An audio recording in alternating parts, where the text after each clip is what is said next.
Жуткая история в Подмосковье. Бурятку вечером остановила полиция.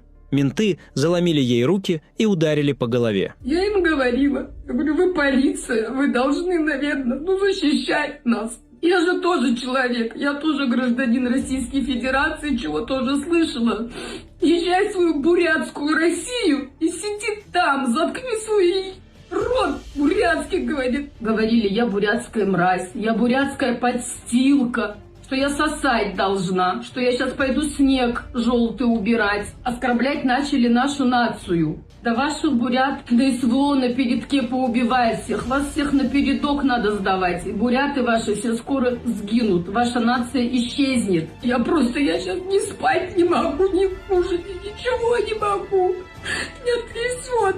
Я не знаю, что делать. Однофамилица главы Бурятии Цыденова провела в отделе 20 часов только потому, что она бурятка. И власти Бурятии никак ей не помогут. Они поддерживают русских, а не бурят.